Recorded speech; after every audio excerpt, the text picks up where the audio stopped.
Hello, welcome back to the channel, and this is a channel where we give you reviews, playthroughs, unboxings. We generally like to talk a load of bollocks, tabletop gaming in general. And in this video we're going to be talking about an absolutely ancient game. We're going to be talking about Scotland Yard, and in this game one of you will be taking on the role of Mr. X and the others will be taking on the role of detectives. You'll be running around London taking different forms of transport, trying to catch Mr. X before time runs out. So in this video we're going to give you a very brief overview of the rules, telling you what we do like, we don't like. Then we'll come back and we'll tell you whether or not Scotland Yard is worth your time and bother 42 years after it was first released in 1982, I do believe. So remember, if you're new here, then please consider subscribing to this channel, hit the like button and all that YouTube bullshit. We will see you after this.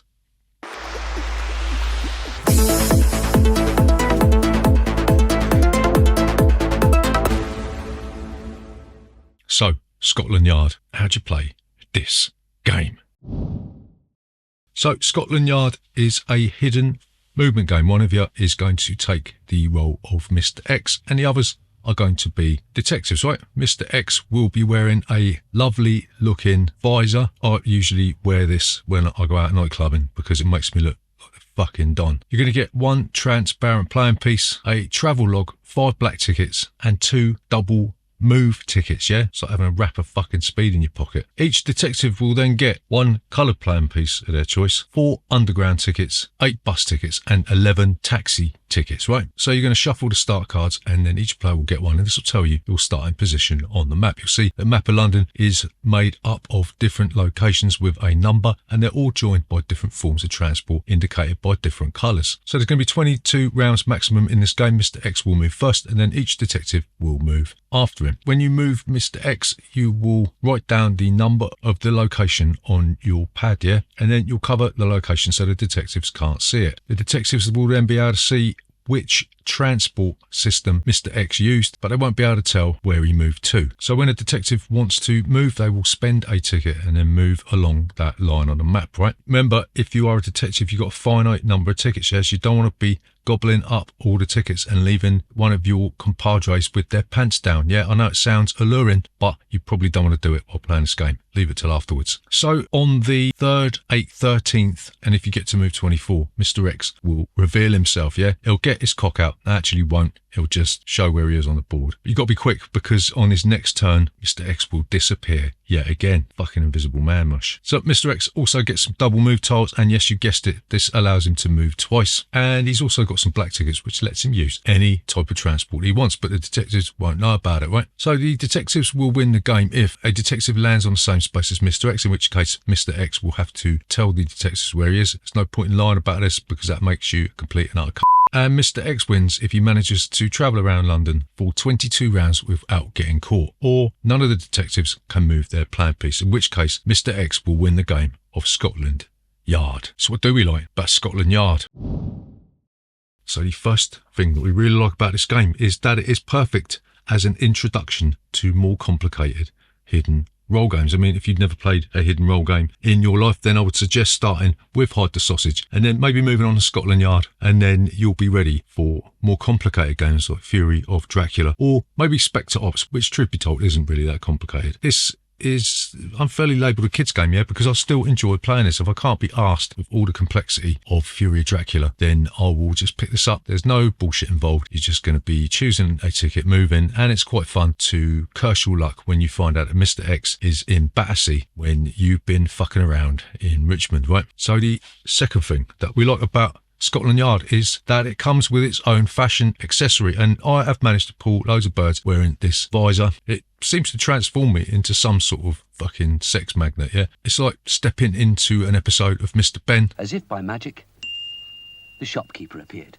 I just got to put this on and then I just suddenly become this really popular human being with a really, really good sense of humour. So the fact that they have included a literal magic item in this game makes it worth its weight in gold, yeah? And if you're a sad, lonely incel, then pick up a copy of Scotland Yard and you won't even have to take a bath because that visor is your golden ticket. So the final thing we like about Scotland Yard is that there's just enough hidden information in this game to make it fun. Did Mr. X use the underground, or did he take a bus, or did he take the most expensive option of calling a black cab, yeah? This game seems to be quite a balanced game, actually. It's just as difficult for Mr. X to survive as it is for the detectives to catch him, yeah? And you do have to use a little bit of deduction, yeah? You have to look at the map, try and work out where he's gone, but also you need a bit of luck as well. And that's where the sweet spot full games are for me, is that you need to have a good blend of skill and luck, yeah? If it goes too much on the luck side, then the game's going to be shit. And if it goes too much on the skill side, then I usually tend to be too good at them, yeah? And there's no point in playing games that you're always going to win, yeah? I am bullshitting you, by the way. Scotland Yard is quite a balanced game. It's a very simple game, and it's got a good blend of skill and luck, which I just told you twice. You deaf, so what don't we like about Scotland Yard? So the first thing that we don't like about it, and I think this may be just something to do with the copy that we got, because this is the old 2013 version. I haven't seen the more recent version, if indeed there is one, but the figurine type things that are used for Mr. X and the detectives are fucking terrible, yeah? I don't even know what it is. It's just some plastic perspex thing that's on the board, and it's got no character whatsoever. I do understand why they did it. I understand perfectly that you do need to have a see-through piece,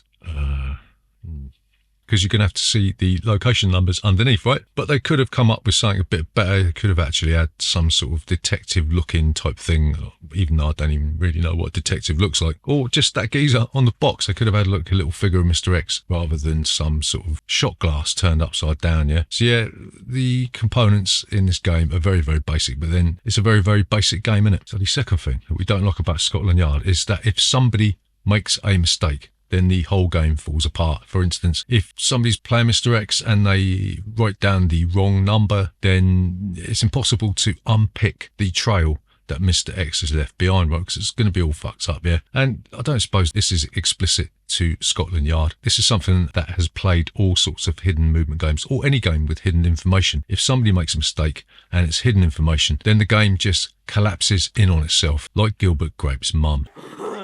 So the final thing we don't like about Scotland Yard is that 22 rounds is probably a little bit too long, right? And when we play this, we generally sort of cut down the length of the game because there's a limit to the amount of patience I got with just running around London using tickets, right? Maybe 16 rounds might be better, but then Mr. X doesn't get to reveal himself as much as he would like. And believe me, he likes revealing himself. So yeah, maybe it is a little bit too long. It outstays its welcome just a little bit too much, like that drunk uncle at Christmas, which used to be me, by the way. And if you do have a tendency to get a little bit bored, then you might want to do the dreaded house rule thing and make up your own rules in it. So to summarise, is Scotland Yard still worth your time and bother 42 years after it was first released?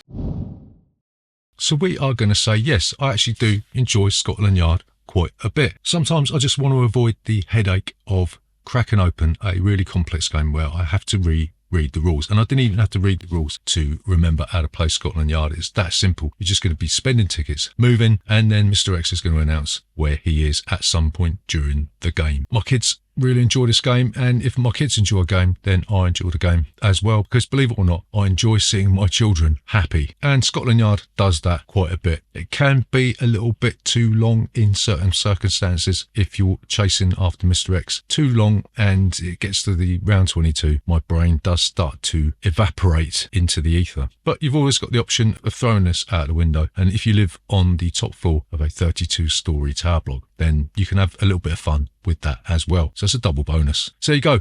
That is Scotland Yard. Remember, if you are new here, then please consider subscribing to this channel with the like button and all that YouTube bullshit. See you next time.